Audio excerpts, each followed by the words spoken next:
Hello everyone, welcome to Apti plus editorial analysis. इस video session में मैं आपके साथ हिंदू और इंडियन एक्सप्रेस के जो इंपॉर्टेंट एडिटोरियल है उसको डिस्कस करूंगा। तो हम लोग समझने की कोशिश करेंगे कि आर्टिकल का कैसे रिलेशन है आपके जनरल स्टडीज़ पेपर में और कहाँ से चीज़ें इंपॉर्टेंट हो सकती है। तो चलिए आगे बढ़ते स्टार्ट करते हैं। और स्टार्ट करने से पहले मैं ये बता दूं कि we have launched mock test series. तो यहाँ पे टोटल आपको 13 मॉक टेस्ट मिलेंगे फुल लेंथ के एंड 12 करंट अफेयर्स के मॉक टेस्ट मिलेंगे, राइट। सो टोटल 25 टेस्ट हैं जिसको आप अवील कर सकते हैं ओनली एट ₹750। तो वीडियो के डिस्क्रिप्शन में मैंने लिंक दिए हुए हैं, आप ज़्यादा जानकारी वहाँ से चेक कर सकते हैं और इसके लिए रजिस्टर्ड कर सकते हैं। बढ़ते हैं अपने एडिटोरियल लिस्ट की तरफ। So today is 1 May. जो इन डेप्थ एनालिसिस है वो होगी plasma therapy is no silver bullet. साथ के साथ कुछ MCQs के सवाल भी होंगे जिसके एक्सप्लेनेशन में आपके कल के जो क्वेश्चंस मैंने पूछे हैं उससे एक्सप्लेनेशन बताऊंगा। और मेंस के लिए प्रैक्टिस क्वेश्चन होगा जो कि रिलेटेड होगा आपके इन डेप्थ एनालिसिस से, राइट। तो यहाँ पे आप इन डेप्थ एनालिसिस में चीज़ों को समझेंगे और साथ के साथ आंसर लिख करके प्रैक्टिस भी करेंगे। Now coming to the Hindu, indeed a pandemic patent pool, this is the editorial and making of the modern public intellectual। बात करें इंडियन एक्सप्रेस से, the new deal India needs and labour's leader. So these are the total important editorial that I will be discussing with you today. और आगे बढ़ने से पहले मैं ये बता दूं कि आज से हमने जो इंपॉर्टेंट डेज, नेशनल और इंटरनेशनल डेज है उसके बारे में डिस्कस करेंगे। जो भी दिन जिसका महत्व होगा, द इम्पॉर्टेंट जो भी डेट होगी उसके बारे में आपको बताया करूँगा। So today is 1 May and today is International labour Day, और यह जिसको वर्कर डे भी कहते हैं। तो कई एग्जामिनेशन में इस तरह के क्वेश्चंस पूछ लिए जाते हैं, चाहे वो बैंकिंग के एग्जाम्स हो, अदर स्टेट पीसेस के एग्जाम्स हो। यूपीएससी में बेसिकली अगर इंटरनेशनल लेबर ऑर्गेनाइजेशन के बारे में आपसे पूछा जा सकता है जिसको ILO भी कहते हैं, राइट। तो इस तरह की चीज़ें आप उस डे के बाद उस ऑर्गेनाइजेशन के बारे में पढ़ सकते हैं ताकि अगर कोई पॉसिबल क्वेश्चंस भी बने तो उसके बारे में आपको जानकारी पहले से हो। So 1 May is the international labour day. आगे बढ़ते हैं अपने जो इन डेप्थ एनालिसिस है उसके तरफ। तो आज की in depth analysis, plasma therapy is no silver bullet and this has I have taken from this one from the Hindu. और बात करें इस तरह के आर्टिकल की रेलेवेंस की, तो ये आपके जनरल स्टडी के पेपर 3 में काफ़ी इंपॉर्टेंट है। और आज का एडिटोरियल स्पेसिफिकली बहुत ही इंपॉर्टेंट है, बहुत ही ज़्यादा इंपॉर्टेंट है। और मैं समझता हूँ कि प्लाज्मा थेरेपी आपके प्रीलिम्स एग्जामिनेशन में और मेंस एग्जामिनेशन में दोनों में बहुत ही ज़्यादा इंपॉर्टेंट है, राइट। तो मैं एक एक चीज़ डिटेल से बताऊंगा आपको, आशा करता हूँ आपको सारी चीज़ें उसमें समझ में आएगी। कुछ अगर कहीं दिक्कत हो, आप हमारे इन डेप्थ एनालिसिस के बारे में रिव्यू ज़रूर बताएं हमें कमेंट सेक्शन में करके, क्योंकि मैं स्पेसिफिकली जानना चाहता हूँ कि इन डेप्थ एनालिसिस आपको कितना हेल्प कर रहा है। बिकॉज हमारी जो कोशिश होती है इन डेप्थ एनालिसिस में वो आपको पूरा आइडिया देने की होती है। अगर वो एडिटोरियल में कुछ कुछ चीज़ों को छोड़ा हुआ भी है, अगर एडिटर ने कवर नहीं किया है, तो मेरी ये कोशिश होती है कि मैं आपको सारी चीज़ों को कवर करके एक हॉलिस्टिक व्यू दूं ताकि आप उसको एग्जामिनेशन में आंसर कर पाएँ। तो इन डेप्थ एनालिसिस के बारे में अपना व्यू जरूर साझा करें हमारे कमेंट सेक्शन के थ्रू, राइट। नाउ इसमें बात की गई है जो कॉन्वालेसेंट्स प्लाज्मा थेरेपी है उसके बारे में जिक्र है। जो प्लाज्मा थेरेपी है किस तरह से काम करती है, इसका क्या फ्यूचर है और आगे इसको कैसे लेकर के इंडिया चल सकती है, राइट। तो convalescent is again a very important word. Convalescent plasma therapy बहुत ही ज़्यादा न्यूज़ में रही है और उसमें कई लोगों का भी कन्फ्यूजन है। तो एक एक चीज़ समझेंगे यहाँ पे। बेसिकली कोविड-19 का जो पेंडेमिक है उसके बाद एक अनप्रेसिडेंटेड चैलेंजेस आ गई है गवर्नमेंट के लिए, हेल्थ प्रोफेशनल्स के लिए या जनरल पब्लिक के लिए पूरे विश्व में। This is not only confined to India but this is for the entire world, right. Now जो हेल्थ कम्युनिटी है across the world, they are looking forward for a plasma और एंटीबायोटिक थेरेपी जो कि कोविड-19 से लड़ सके या इसके लिए एक क्योर हो सके, राइट। जो हमारा कॉन्वेलेसेंट प्लाज्मा थेरेपी है that is listed as a therapeutic method by China ने इसको एज अ थेरेपेटिक मेथड के तौर पे असेंट दिया है bye there national health commission. China की जो नेशनल हेल्थ कमीशन है, this is a apex body in China in terms of the health care, health ministry के रेगुलेशन में काम करती है ना। अगर इंडिया की बात करें तो many states have sought the approval of ICMR, Indian Council for Medical Research जो है उन्होंने कॉन्वालेसेंट प्लाज्मा थेरेपी के लिए बहुत सारे स्टेट्स को परमिशंस दिए हैं क्लिनिकल ट्रायल के लिए, ठीक है। बट अभी तक ICMR ने रिकमेंड नहीं किया है इसको यूज़ करने के लिए एज एन ट्रीटमेंट। तो आप यहाँ पे एक चीज़ों का basically you need to try to make a difference कि this is not a treatment which has been approved by ICMR but only the clinical trials have been allowed by ICMR, right. तो सिर्फ clinical trial कर सकते हैं hospital, अभी इसको ये basically it can not be use as in treatment. So अभी ICMR की तरफ से इन्वेस्टिगेशंस चल रही है, they are looking up to in their trial. Once it is approved this can be further used as a treatment to the COVID-19। Now बात करें जो कॉन्वालेसेंट प्लाज्मा थेरेपी है वो है क्या। बेसिकली देखो, प्लाज्मा थेरेपी कोई बहुत नई थेरेपी नहीं है, ये एक पुरानी थेरेपी है। It is an age old therapy जहाँ पे पैसिव इम्यूनिटी पे काम की जाती है। आपको पता होगा एक्टिव इम्यूनिटी होती है, पैसिव इम्यूनिटी होती है। पैसिव इम्यूनिटी जिसके साथ हम ऑलरेडी बढ़ते हैं, बड़े होते हैं, जो हमारे इनबॉर्न होती है, right. Now convalescent plasma therapy है that seeks to make use of antibodies. Antibodies बनाए जाते हैं यहाँ पर। आपको एंटीबॉडीज के बारे में पता है, एंटीबॉडीज ही हमारे शरीर में जो रोग प्रतिरोधक क्षमता है, जो इम्यूनिटी है, वो एंटीबॉडीज से आती है। इसको अलग T4, T3 टी सेल्स भी कहते हैं, राइट। वो आगे बायोलॉजिकल एस्पेक्ट है, मैं उस पर भी नहीं जाऊँगा। एंड इसमें होता क्या है कि जो एंटीबॉडीज डाल करके जो पेशेंट्स हैं, जो कोरोना के जो पेशेंट्स हैं, उनको रिकवर किया जाता है। मैं आगे आपको ग्राफ के थ्रू, पिक्चर के थ्रू बताऊंगा कि कैसे ये पूरी प्रोसेस एग्जीक्यूट की जाती है। पूरे अगर ब्लड प्लाज्मा में बात करें तो पूरे ब्लड में सिर्फ प्लाज्मा ली जाती है। जो इन्फेक्टेड पर्सन है, अगर वो ठीक हो चुका है तो उसके ब्लड से प्लाज्मा एक्सट्रैक्ट करते हैं, क्योंकि उसका प्लाज्मा जो कोरोना वायरस से लड़ने के लिए कैपेबल हुआ पता है, right. So the antibodies are transfer to the boost and fight against the COVID-19। अब ये चीज़ें कैसे काम करती है, मैं आपको थोड़ा पिक्चर के थ्रू चीज़ों को क्लियर करने की कोशिश करूँ। तो जो प्लाज्मा थेरेपी है उसमें पहले क्या है, ब्लड कलेक्ट की जाती है। अगर कोई इन्फेक्टेड पर्सन है, वो ठीक हो चुका है, तो वो ठीक हुआ उसका मतलब है कि उस इंडिविजुअल के अंदर इम्यूनिटी आ गई है कोरोना वायरस से लड़ने के लिए, राइट। अब क्या होगा, उसके जो ब्लड्स हैं उसको ले करके हम प्लेटलेट्स अलग करेंगे। तो जो प्रोसेस होता है उसको सेंट्रीफ्यूगल प्रोसेस कहते हैं। अगर आप बायोलॉजी के स्टूडेंट हैं तो आपको पता होगा सेंट्रीफ्यूगल क्या होता है, नहीं तो आप यूट्यूब कर सकते हैं। एक मशीन होती है जिसको बहुत हाई RPM में बेसिकली रोटेट किया जाता है, घुमाया जाता है, जिससे जो प्लेटलेट्स है वो अलग हो जाते हैं, सेपरेट्स हो जाते हैं रेस्ट ऑफ द ब्लड से, राइट। अब ये प्रोसेस देख सकते हैं ताकि आपको क्लैरिटी हो जाए कि सेंट्रीफ्यूगल प्रोसेस कैसे होता है, राइट। तो वहाँ से हम प्लाज्मा निकाल लेते हैं। नाउ जब प्लाज्मा एक्सट्रैक्ट हो गई है, now this plasma is ready, और उसको रिमूव कर लिया जाता है अलग कुछ और चीज़ों के साथ प्रिपेयर करके। नाउ दिस पर्टिकुलर प्लाज्मा जो कि बेसिकली जो COVID-19 है उससे लड़ने के लिए सक्षम हो चुका है। Now this is injected to the person who is infected with the COVID-19। जो अब पीड़ित है, जो संक्रमित है, उसको इस पे डाला जाएगा जो प्लाज्मा हमने एक्सट्रैक्ट किया है, right. So now this is given to the patient and start working and it giving the actions and it help the person to recover from the COVID-19 viruses, right। तो ये process ऐसे execute होती है।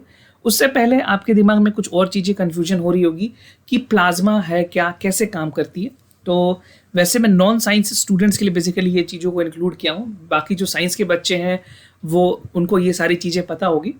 तो basically आप ये समझ लें कि जो कॉम्पोजिशन ऑफ ब्लड है वो कैसे होता है। जो ब्लड आप देख रहे हो उसमें 3 कंपोनेंट होते हैं। पहला तो होता है RBC जिसको रेड ब्लड सेल कहते हैं, उसके बाद होती है WBC white blood cell and platelets, और उसके बाद होती है प्लाज्मा। अगर आप परसेंटेज में मेरे से पूछोगे तो 55% इज इन प्लाज्मा, ठीक है। प्लाज्मा का कलर येलोइश होती है। जो वाइट ब्लड सेल और जो प्लेटलेट्स है उसकी टोटल कंपोजिशन 4% है, और जो RBC जो रेड ब्लड सेल है वो 41% होती है। This composition is again very important. UPSC can also ask you this और एनी अदर कॉम्पिटिटिव एग्जामिनेशन में चीज़ें पूछी जा सकती है। अगर आप इसी को डिटेल में समझने की कोशिश करोगे एलिमेंट ऑफ ब्लड्स के बारे में, तो जो प्लाज्मा है वो 55% जो मैंने आपको यहाँ पे बताया, और वाइट ब्लड सेल्स के कुछ अलग अलग मतलब बेसिकली सबसेट्स हैं। तो सबसेट्स में है लिम्फोसाइट्स, बेजोफिल, एजिनोफिल, मोनोसाइट्स, न्यूट्रोफिल्स, ठीक है। तो ये सारी चीज़ हैं जो बायोलॉजी के स्टूडेंट है वो इसको समझ पा रहे होंगे। बाकी आपके लिए ये चीज़ें जानने की ज़रूरी इस वजह से ऐसे कि आप सिर्फ जान लो, आपको याद रखने की ज़रूरत नहीं है। It is very important that you should know being a non science student also. अगर आप हिस्ट्री या किसी और स्ट्रीम से हो तो आपके लिए बस इतना जानना ज़रूरी है कि क्या क्या चीज़ें होती हैं, क्योंकि एग्जामिनेशन में ये सारी चीज़ें पूछी जा सकती है, right. And this is the platelet which I have given here the figure 4% और red blood cell, right? So this is all about the composition of blood and what exactly is the plasma. Now आगे बढ़ेंगे। कुछ other important functions of plasma का मैं बताऊं कि क्या और इंपॉर्टेंट फंक्शंस करती है प्लाज्मा हमारे बॉडी में। तो जो रिमूवल ऑफ वेस्ट है from cellular function, it acts as an help to produce energy. शरीर में एनर्जी, जो सेल्स को एनर्जी प्रोड्यूस करने में मदद करती है। और प्लाज्मा का दूसरा काम ये क्या है कि ये एक्सेप्ट करती है और ट्रांसफर करती है waste to other areas of the body such as kidney, liver, for excretion. ठीक है, शरीर से जो बेसिकली चीज़ों को एक्सक्रीट किया जाता है एंड यूरिनरी ट्रैक्ट के थ्रू, उसमें इनका भी काफ़ी मदद होता है। And plasma help to maintain the body temperature, जो हमारा बॉडी टेम्परेचर है उसको भी मेंटेन करने में प्लाज्मा हेल्प करती है। Now approval of clinical protocols की अगर बात करें तो रिसेंटली मैंने आपको बताया अभी ICMR ने सिर्फ बेसिकली क्लिनिकल ट्रायल्स के लिए अलाउ किया है, अभी इसको ट्रीटमेंट के लिए तौर पे हम इसको यूज़ नहीं कर रहे हैं। तो केरला को दी गई है ICMR की तरफ से अप्रूवल कि भाई अब क्लिनिकल प्रोटोकॉल एक्सप्लोर करिए और जो फिजिबिलिटी है जो कॉन्वलेसेंट प्लाज्मा ट्रांसफ्यूजन की, उसके बारे में एडमिनिस्टर करिए। और जो कोविड-19 के पेशेंट्स हैं, क्या उस पर ये चीज़ों को यूज़ किया जा सकता है, इसके बारे में जानकारी दीजिए ICMR को।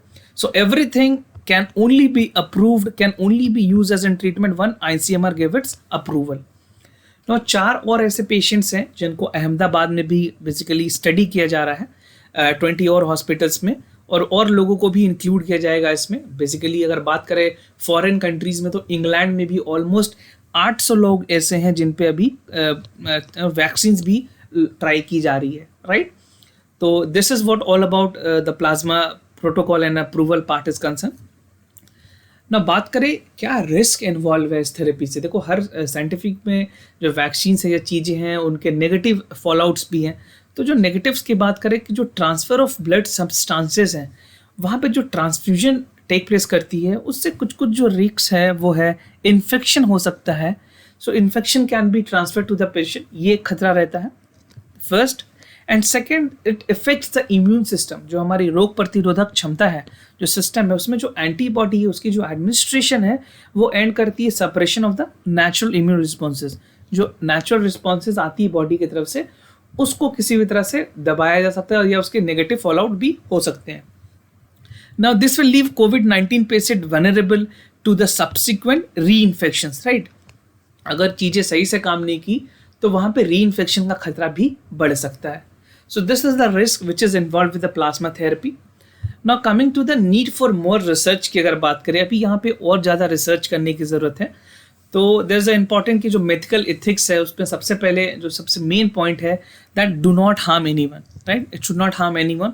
और जो ट्रांसफ्यूजन ऑफ कॉन्वलेसेंट प्लाज्मा है that is not without risk, वहाँ पे रिस्क भी इन्वॉल्व है। माइल्ड रिएक्शन जैसे आपको फीवर्स हो सकते हैं, ईचिंग हो सकते हैं, लाइफ थ्रेटनिंग एलर्जी रिएक्शंस हो सकते हैं और लंग इंजरीज भी कुछ हद तक देखी गई है ना। अगर बात करें to recommend this therapy, studies की और ज़रूरत है। एक रोबोस्ट साइंटिफिक मेथड के साथ हमें आने की ज़रूरत है ताकि किसी भी लोगों को नुकसान ना हो और ज़्यादा से ज़्यादा लोगों को इसका फ़ायदा मिल सके ना। चाइना के बाद USA ने इस चीज़ को एक्सपेरिमेंट किया है और India has given go ahead in framing the protocol to conduct the clinical trial for the convalescent plasma therapy. तो अब इंडिया, चाइना और यूनाइटेड स्टेट्स के बाद इंडिया एक ऐसा तीसरा ऐसा कंट्री है जो इस चीज़ को यूज़ करने जा रहा है, right. Now coming to the plasma therapy की जो यूजेस है कि has it been used previously, अगर बात करें तो पहले WHO ने क्या कहा वो मैं आपको बता दूं कि WHO के मुताबिक जो एक्सपीरियंस है पास्ट में struggle regarding the imperial convalescent plasma therapy, तो एक पोटेंट है, एक पोटेंशियल यूज ऑफ ट्रीटमेंट है अगेन COVID-19, ऐसा ऑफिशियली WHO ने कहा है, राइट। और जो कॉन्वलेसेंट सेरम थेरेपी है वो 1918 में यूज़ की गई थी during the outbreak of Spanish flu जब हुआ था उस टाइम पे।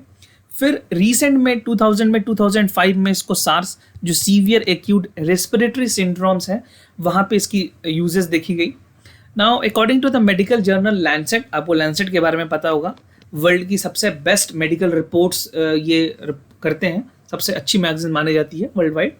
तो इन्होंने कहा कि it can improve the survival rates of the patients, fine.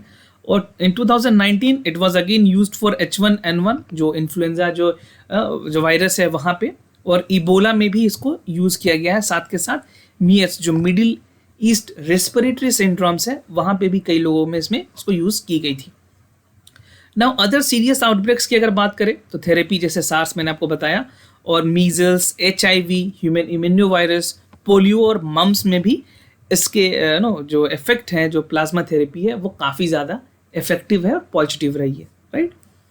Now क्या वे फॉरवर्ड हो सकते हैं? It is very important to overcome this pandemic comprehensively. हमें ये ज़रूरी है कि we need to strengthen our health care system और इंक्लूडिंग द रेफरल सिस्टम, जो हमारा सप्लाई चेन है, जो हमारी लॉजिस्टिक्स है, जो हमारी इन्वेंट्री मैनेजमेंट है, उन सारे चीज़ों पे ध्यान देते हुए प्लाज्मा थेरेपी की तरफ आगे बढ़ सकते हैं। And government need to work on protecting the health care worker, जो हमारे फ्रंट लाइन वर्कर्स हैं, जो डॉक्टर्स हैं, उनको प्रिवेंट करने की ज़रूरत है। एक इफेक्टिव क्वारंटीन करने की ज़रूरत है लोगों को, और एक्यूरेट टेस्टिंग। इंडिया में बताया जा रहा है कि जो टेस्टिंग है वो भी काफ़ी कम हो रही है। So this is why we have very less number of figure compare to other western countries which was reported like number of time more than the India. और पुशिंग जो थेरेपी है, अभी बेसिकली अगर बात करें जो प्लाज्मा थेरेपी है, without evidence और question can again set up the larger fight against the corona. तो इसको ध्यान में रखते हुए क्या इसके साथ हम आगे बढ़ सकते हैं? ICMR को और जल्दी से अप्रूवल देने की ज़रूरत है, पूरे सारे चीज़ों को, सारे पैरामीटर्स पर चेक करने के बाद, कि whether this can be used as an potent treatment of the COVID-19, right. Now इसी पे एक मेंस के क्वेश्चंस हैं आपके लिए। So what you have to do, you have to write a answer on what is convalescent plasma therapy and how this therapy can be a game changer for the disease like COVID-19. So this is the question. What you can do, you can write your answer, और answer को आप हमारे WhatsApp number पे send कर सकते हैं। जो WhatsApp number है वो आपको वीडियो के डिस्क्रिप्शन लिंक में मिल जाएगी। अपने बुकलेट पे आप जब आंसर लिखें तो ऊपर के टॉप में आप अपना नाम, जिस सिटी से भी आप लिख रहे हैं, जहाँ से भी आप भेज रहे हैं, उनका शहर का नाम लिखें और हमें PDF फॉर्मेट में भेजें। जैसे ही हमें कॉपी रिसीव होगी, we will evaluate it and we'll resend the copy to you, right? Now coming to the Hindu, यहाँ से कुछ और important editorial है। So the first is needed a pandemic potent pool. So basically this is talks about the intellectual property right, और ये health issues में की चीज़ों में important है। तो role of जो health crisis है, that is dedicated to the IP finding and solution। जो intellectual property right है उसके साथ कैसे आगे बढ़ सकते हैं और हेल्थ केयर सिस्टम को कैसे और पोटेंट बनाया जा सकता है। तो जो पर्पस है ऑफ क्रिएटिंग IP, जो इंटेलेक्चुअल प्रॉपर्टी है, is to recognise the patents right for common public good, right, कि लोगों को फायदा मिल सके। ये पूरी कोशिश होती है इंटेलेक्चुअल प्रॉपर्टी की। जो वैक्सीन बनने हैं अभी COVID-19 के, वो अभी काफ़ी उसमें टाइम है, करीबन 8 से 9 महीने, and that is the only solution that is for COVID-19. There's no other solution which all the expert across the world they are suggesting. अगर ट्रिप्स की बात करें, जो trade related aspects of intellectual property rights हैं, उनके मुताबिक जो कुछ टूल्स हैं, जो कंपलसरी लाइसेंसिंग, जो CL है, कंपलसरी लाइसेंसिंग है, वो इनेबल करती है to access to the medicine, right. तो यहाँ पे हमें इस पे काम करने की ज़रूरत है कि जो पेटेंट पूल है उसके तरफ ध्यान जाए और जो मेडिसिन है उसको जल्दी से जल्दी बनाया जा सके। और पेटेंट पूल का मतलब ये है कि ये इंश्योर करे कि hundreds of manufacturer across the world ये COVID-19 के लिए वैक्सीन बना पाए। पेटेंट बाद में भी होती रहेगी। पेटेंट के लड़ाई के पीछे जो लोगों की जान जा रही है उसको पहले ध्यान दिया जाए। Patent would be given another assent by the reputed organization as well. So this will give all countries right to implement the innovation without further permission of the patent holder. और जो पब्लिक प्राइवेट पार्टनरशिप का जो model है, जो PPP model है, that need to be scaled up. जैसे India में biotech companies है, बहुत सारी बड़ी बड़ी कंपनी है, बायोकेन्स हैं, तो ये सारी कंपनीज के साथ कोलैबोरेशन करके जो हमारी गवर्नमेंट ऑर्गेनाइजेशंस है या फिर वर्ल्ड वाइड बाहर के ऑर्गेनाइजेशन के साथ कोलैबोरेट करके हम इस पर काम कर सकते हैं, वैक्सीन डेवलप कर सकते हैं, right. Now coming to the second important editorial, the making of the modern public intellectual. यहाँ पे जो पब्लिक इंटेलेक्चुअल्स हैं उसके बारे में जिक्र की गई है। और पब्लिक इंटेलेक्चुअल एक मोरल कॉन्शियस है of the society, because they are more concern about the consciousness of the society and the welfare of the society in general. तो महात्मा गांधी जी के यहाँ पे कुछ पॉइंट्स रिटरेट किए गए हैं कि जो लॉ है, जो हमारा कानून है, that should be binding only if it satisfy the unwritten code in the public ethics. जो पब्लिक एथिक्स है that is the pivotal in the law. और स्टेट की बात करें तो स्टेट ने बहुत सारी चीज़ों में रिफ्यूज़ किया है। The ideas has been refuse, reflection has been refuse, debate, discussion, ये सारी चीज़ों को पब्लिक इंटेलेक्चुअल चीज़ों से दूर हटाया गया है। अभी रिसेंट में इसमें कुछ एग्जाम्पल्स दिए गए हैं, बट एक सबसे इंपॉर्टेंट एग्जाम्पल जो मैं आपके साथ साझा करना चाहूँगा, that is about the Siddharth Vaidyarajan. अगर आप में से कोई द वायर देखते हैं, उनके संस्थापक है ये, he is the founder of that, and he is very good personality, very delicate and very intellectual. So उनको भी उत्तर प्रदेश गवर्नमेंट ने FIR किया। He was editor of that particular news channel, और बिकॉज ही वॉन्ट, तो government चाहती है कि भाई जो पब्लिक इंटेलेक्चुअल है, जो लेफ्टिस्ट है, राइटिस्ट है, जो सेंटर्स हैं, दे हैव सेपरेटेड इट। ऐसा कुछ था नहीं इससे पहले, जब जर्नलिज्म थी there was no left right और centre, there was only the idea that was being portrayed. तो अभी जर्नलिज्म काफ़ी इवॉल्व हुई है, कुछ विसल ब्लोअर्स भी आ रहे हैं। तो पब्लिक इंटेलेक्चुअल्स को अप्रिशिएट करने की ज़रूरत है for a betterment of the society, right? And if it is not done, this would be a setback to democracy because it forecloses the agreement with the structure of powers. So this is very essential that we appreciate it, and government should indeed do the necessity to to incubate these ideas further. ये बहुत ही ज़रूरी है healthy democracy के लिए। Now बढ़ते हैं Indian express की तरफ। यहाँ पे कुछ और इम्पोर्टेंट एडिटोरियल है, the new India deal needs, basically new Delhi India's need. तो इसमें मिनिमम वेजेस के बारे में जिक्र है। कहीं ना कहीं मैंने आपको जो शुरुआत में बताया वर्ल्ड लेबर डे है, उसको कंसर्न में ध्यान में रख करके चीज़ें लिखी गई है। निखिल डे और अरुणा रॉय ने लिखा है इसको। So worker have been a hard warner this time despite the labourer being the biggest contributor in the India's growth story. अगर बात करें इनकी कंट्रीब्यूशन की, तो काफ़ी सबसे ज़्यादा ये कंट्रीब्यूट करते हैं, और ज़रूरी है कि क्रिएट करे, एक्सपैंड करे जो नेशनल गारंटी एक्ट है, ह्यूमन की जो रिस्पॉन्स है इस पेंडेमिक में, उसके लिए। ना most countries have put a significant recovery package.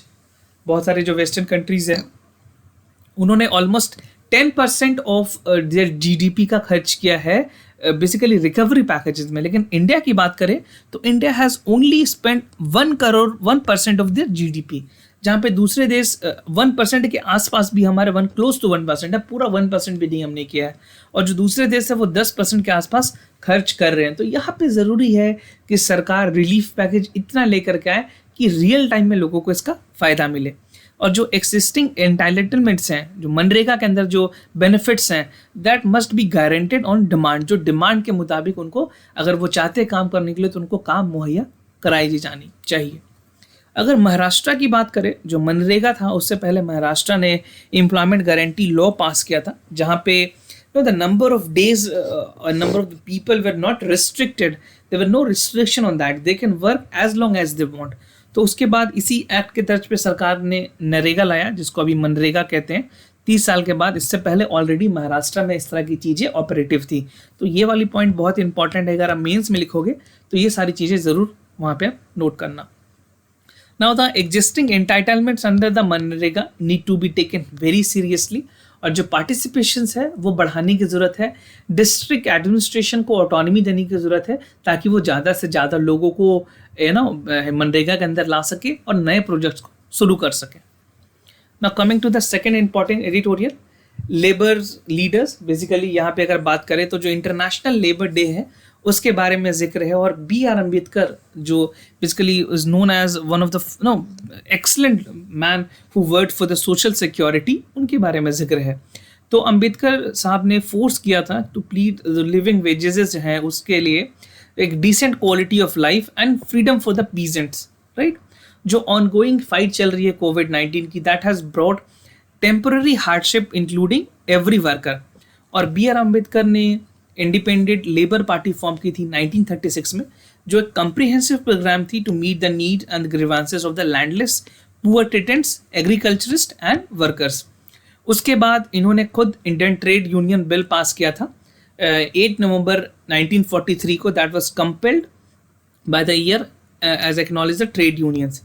और जितनी भी चीज़ें, जितनी भी सोशल सिक्योरिटी स्कीम्स इंडिया में है, that is inspired by the Ambedkar, the current government scheme to improve the quality of life of the worker, right. अगर example के तौर पे बताएं तो प्रधानमंत्री श्रम Yogi Maandhan Yojana was again launched in February 2019 to ensure the protection of the unorganised worker in the eld age. जो भी जो लोग बहुत एजेड हैं या जो ओल्ड एज के लोग हैं, उनके लिए ये सारी चीज़ें अनऑर्गेनाइज्ड सेक्टर में की गई है। तो जो बेसिकली मैं आपको ये बताना चाहता हूँ कि अंबेडकर जी की जो कॉन्ट्रीब्यूशंस हैं उनको आप अपने जनरल स्टडीज़ के पेपर में लिखें, अगर कोई सवाल इंडियन इकोनॉमी से आती है, या अगर आप ऐसे लिख रहे हैं तो ये सारे पॉइंट्स को वहाँ पे भी आप इंक्लूड कर सकते हैं, right. Now coming to the important MCQs of the day.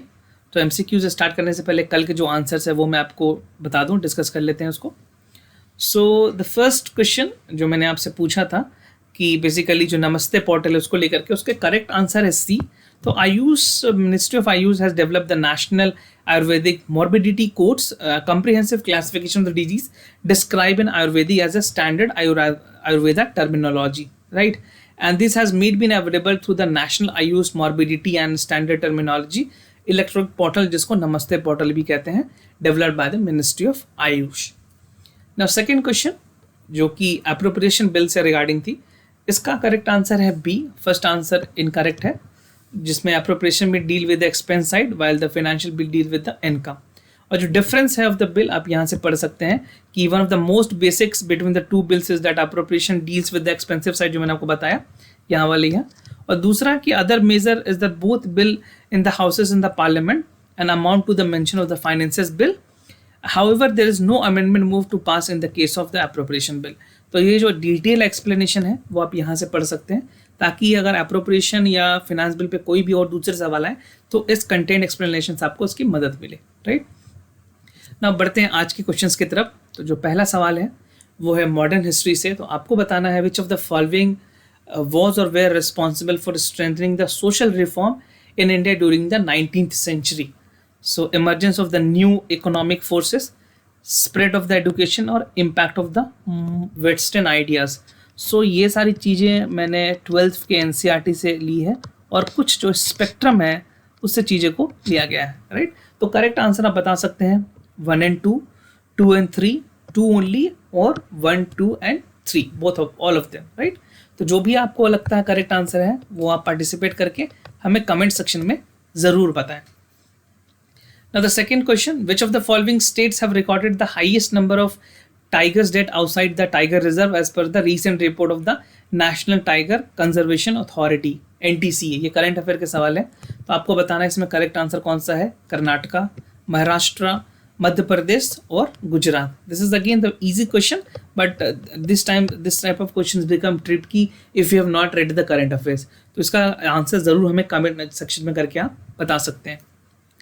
And if you like this video, do not forget to share it, like it and subscribe the channel of एप्टी+ academy for civil services, जहाँ पे सारे important videos मिल जाएंगे। इस month के compilations भी आने वाले हैं, तो वीडियो को सब्सक्राइब कर लें ताकि नोटिफिकेशन भी आपको मिलते रहे और आप जो अपने प्रिपरेशन की जर्नी है उसको ईजी कर पाएँ।